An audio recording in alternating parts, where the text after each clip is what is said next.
Very clear, there is a genocide going on in front of our very eyes, a live-streamed genocide on all of our phones. No one has the privilege to say we are not aware of what is happening. No one in the future will be able to say we did not know.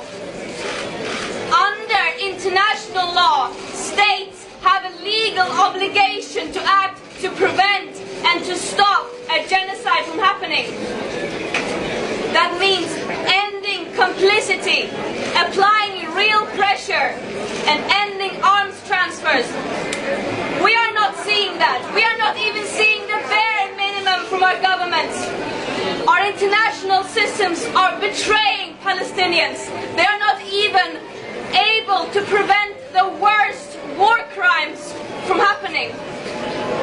And I will never, ever comprehend how humans can be so evil that you would deliberately starve millions of people living trapped under an illegal siege as a continuation of decades and decades of suffocating oppression, apartheid, occupation.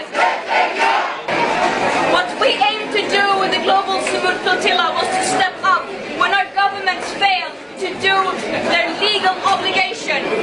Our governments are talking about ensuring human rights and the importance of getting humanitarian aid into Gaza, while failing to do their part and while failing to even the bare minimum ensuring safety for this mission. This mission should not have to exist. The global Sumud flotilla was the biggest ever attempt to break Israel's illegal and inhumane siege by sea.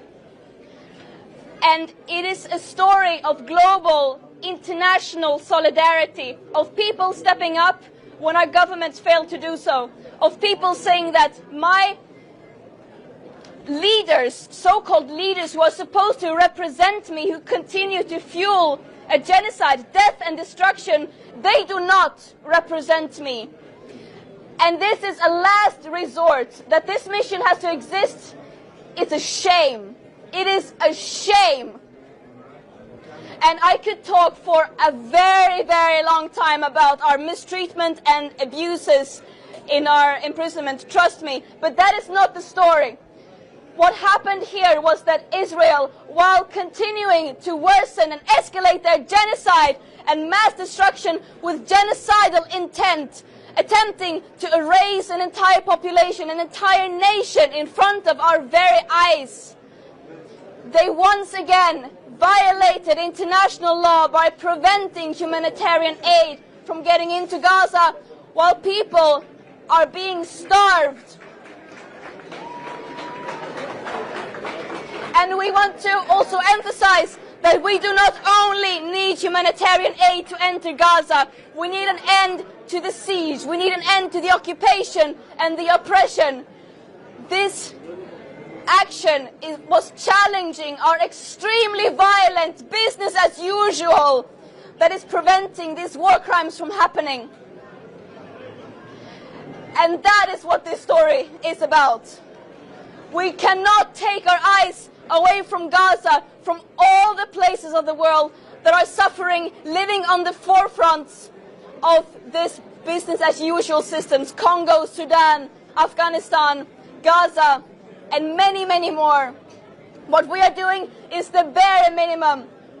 This genocide and other genocides are being enabled and fueled by our own governments, our institutions, our media and companies. It is our responsibility to end that complicity. What we are doing is not in any way, no one has to come to the rescue of Palestinian people.